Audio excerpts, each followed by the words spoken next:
Yo, what's up, guys? When it rains, it pours right now for the Toronto Maple Leafs, guys, losing their sixth straight game tonight to the Seattle Kraken, losing 5-2.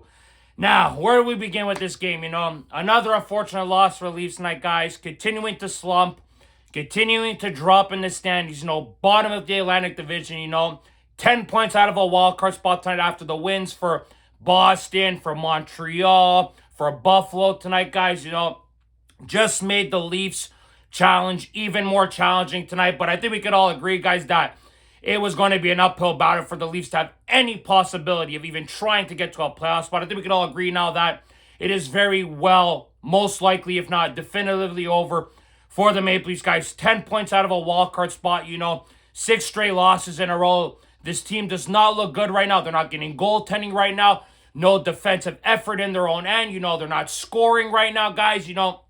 It has been a disastrous 6 games for the Leafs, guys. Now, obviously, look, you got to play it tonight. You're on a Western road swing. You're thinking of going on the road, change of scenery. Things might be good for this team. Maybe they could snap out of the losing streak. But, of course, 2 minutes into the hockey game, Morgan Rielly hits his quota for being on the ice for a goal, guys. Very early on in this game, the Leafs forward line gets hemmed in deep. Obviously, Seattle comes in on an odd-man rush. Of course, Morgan Rielly tries to hit Eberle, of course, but Eberle's able to get the puck in front of him. Rielly's out of position. We see Rielly trying to get back into position with his face facing Stolarz. Doesn't see Beniers get in between the slot there. Nyes is obviously late because he over back checks. And then Beniers is wide open for the shot there to make it 1-0 for Seattle 2 minutes into the game. And it's just incredible to me how Morgan Rielly always makes one horrendous defensive play every single bloody game. It's like freaking clockwork. You can make a bet that Morgan Rielly's going to screw you on a goal per game. You would be a rich man by now, honestly. Just incredible to see. Even the forward line's not hustling back, getting caught in Seattle's own end. Just a brutal goal to give up 2 minutes into this game, and you just knew it's going to be another one of those nights continuing from where the Leafs left off in the Homestead, continuing to play like that in Seattle, guys, And obviously, the Leafs were able to draw a penalty, of course, get a power play. I thought the Leafs had some ample chances on that power play. Got a couple shots on the boards that came bouncing back off the court in front there. Robertson had a chance. Matthews had a chance early on in that power play there, guys. Then we saw Robertson tying the game up with an incredible shot. And Nick Robertson, for me, was the best player for the Toronto Maple Leafs tonight, guys. He was all over the place, checking, moving his feet, getting shots on net. He was the most threatening forward for the Maple Leafs tonight. He ties it up for the Leafs 1-1. I'm thinking to myself, okay, tie it up. Maybe you could come back in the second, take the lead, and play some decent hockey, because we haven't seen any decent hockey the last few games, of course. Now, obviously, where the standings are and everything else, I'm not pushing for the Leafs to win every bloody game, but you obviously don't want them to go on like a 10-game losing streak or something, right, guys? But at the end of the day, the Leafs were playing okay after going on that prop. I thought they were dominating ozone time at times, were possessing the puck better than Seattle, had the more threatening opportunity. Seattle was very quiet, I felt, in the second period. I thought the Leafs were getting some opportunities. But then, of course, Anthony Stolarz, who came back against Vegas, didn't play well in that game, gets his second start tonight against the Kraken, obviously gives up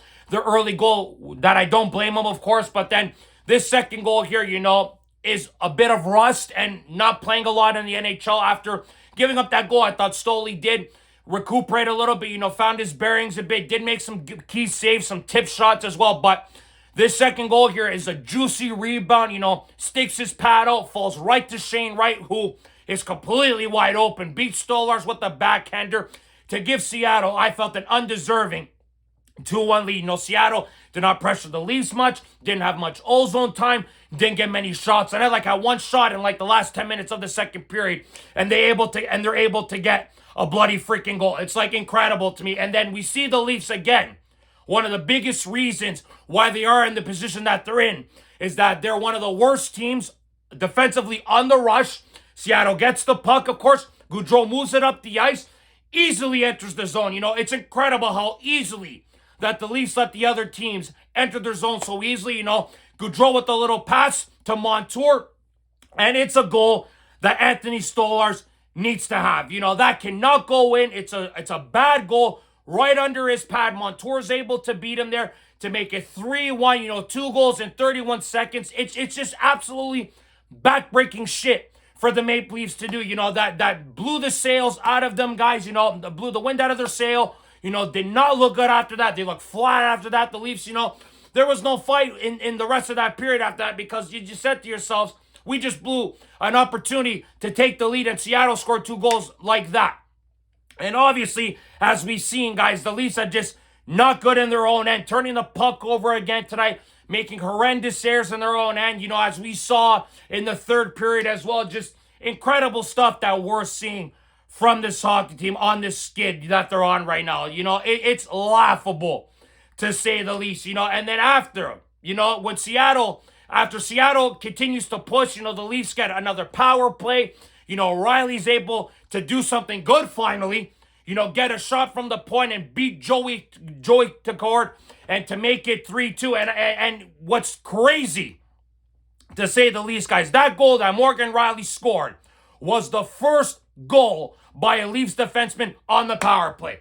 We are in bloody mid to end of January, and it took the Leafs this long for a defenseman to score a goal on the power play. That's how bad the Leafs have been on the power play this year with their defensemen when it comes to scoring and burying opportunities. Of course, we've seen how the Leafs give very limited opportunities on the power play. Even though they had 3 chances tonight, they did bury one finally on a chance. It's still not good enough, And after you cut the deficit back down to 1, 3-2 hockey, and what does Matthias Maccelli do? He, who had a horrible night, if you ask me, tries to make a backhanded pass. Montour does a great job blocking the pass with his stick. And then, of course, as we saw, Shane Wright get another goal. The only multi-point games that Shane Wright has had this year are both against the Leafs. Incredible, guys. Incredible. Shane Wright gets his second goal of the game, 4-2 Seattle. And we knew that was curtains. We knew the Leafs were not scoring 2 bloody goals in the third to tie this game up. There was no way in hell. Then we saw Seattle get an empty net winner. Of course, another little jab for the Leafs there. McCann scoring a goal. Just another reminder that we protected Justin Hall over that guy. Just another dagger for the Leafs tonight, guys, in this hockey game, losing their 6th straight game now. And it's only going to get worse if you ask me. Things do not look good for this hockey team. We all know where this team needs to be going when it gets to the trade deadline. They need to be selling guys, trading guys, getting rid of players, accumulating assets, because what we have seen tonight is just another reminder that this team here needs to either retool or rebuild, whatever the hell you want to use, whatever wording you guys want to use, guys. But regardless of that, guys, I thought Nick Robertson was the best player on the ice. I thought he was fantastic. Like I said, he was all over it. I could have had a couple more goals tonight, but I thought he was very good. He played 16 minutes tonight. He could have played more than 16 minutes if you ask me. I think Craig Berube could have played him more than that. I think Berube should have gave him some power play time tonight as well. He was deserving of it.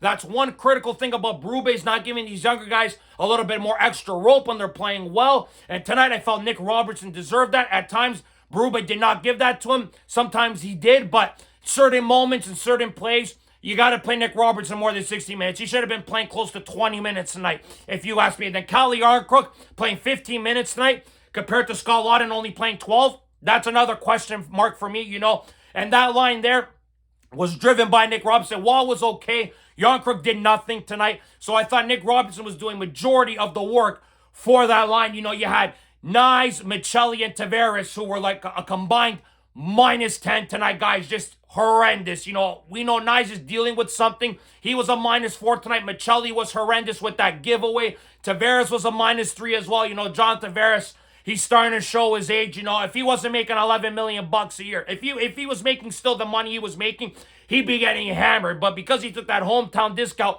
things are obviously a little bit more tempered down and quieter regarding John Tavares. But it has not been good enough regarding John Tavares, guys, the last couple months. He has not been good enough for the Maple Leafs, guys. Bobby McMahon, didn't see him much tonight. Like I said in past videos, I'm not giving that guy $5 million a year. Not a chance enough. If he wants $5 million a year, he can walk the free agency. I'll help him to it, honestly, because he just is too inconsistent at times. Was nowhere near good enough tonight. Disappeared majority of the game tonight. I thought Matthews played okay tonight. I thought he drove his line tonight. Domi was all right. wasn't special. Nothing really generated for the Maple Leafs tonight, guys. They did have some chances, had ample opportunity to take the lead in this game, had many times they could have prevented Seattle from taking the leads they did, but once again, you got the Leafs shooting themselves in the foot, continuously again doing it with the turnovers, the bad defensive plays, just assignments in general. It's laughable. You got guys like Carlo who have not been playing well because he plays with a guy like Riley, who's just as bad, of course, and then obviously with the chat of Fraser Minton playing the way he is in Boston right now, guys. He's got like 16 points in his last 16 games. He's like 8 goals and 8 assists, a plus 16. It will go down as one of the worst trades in Leafs history, if you guys ask me. Treliving's going to have to hang on that one there. Obviously deal with the repercussions and the backlash of that trade there by him, of course, guys. Just a brutal trade, And I just cannot believe the position this hockey team has put themselves in. You got Berube, who has really handcuffed this team, with the decisions he's made with the trades and the free agents. Of course, Berube, not playing certain guys. Like, play a kid like Jacob Quinlan tonight. You called him up, why don't you bloody play him? Play him over a guy like Yarcrook, who gives you nothing offensively, literally nothing. So that's another reason why Craig Berube deserves criticism. Obviously, he deserves a lot of heat right now. Obviously, he deserves to be questioned about possibly being fired, even though I don't think they're going to fire him until the end of the year. There are a lot of frustrating things that he's doing, that Treliving has done, what Keith Pelly has done after what's been released today by Jonas Siegel, of course. Keith Pelly firing the head of the sports science department and performance department and firing 80 people, laying them off. Keith Pelly has a lot of explaining to do because the way the injuries have been happening this year, the way the Leafs have been dealing with all this shit, Keith Pelly is going to have the finger pointed directly at him for why the injuries have accumulated this year. He is going to be another reason why this hockey team goes in the wrong direction for the decisions he made. Gonna fire probably Berube, gonna fire Treliving, guys.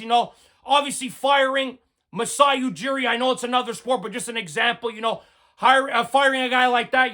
Hiring wrong people, firing wrong people. Pelly's gonna deal with that at the end of this season when the Leafs don't make the playoffs, and he has a lot of questions to answer in the season and conference, guys, if you ask me. So Keith Pelly, you got a lot of explaining to do, buddy, for doing what you did last offseason, trying to save money, trying not to sell jerseys, all that bullshit. He's going to have a lot of explaining to do. I am not happy with Keith Pelly and how he's been operating the last year, being the CEO of MLSE. Not good enough by Keith Pelly, if you ask me, guys. But this team here in general has not been playing good enough. We have seen it. We know they're not good enough. We have seen that they have assets that they can trade to accumulate young prospects and obviously get draft picks, of course. Guys like OEL, maybe get rid of Domi, of course, Bobby McMahon, etc. This team here, guys, it's going to be a grind the last 29 games, and the Leafs have to play like 19 games on the road.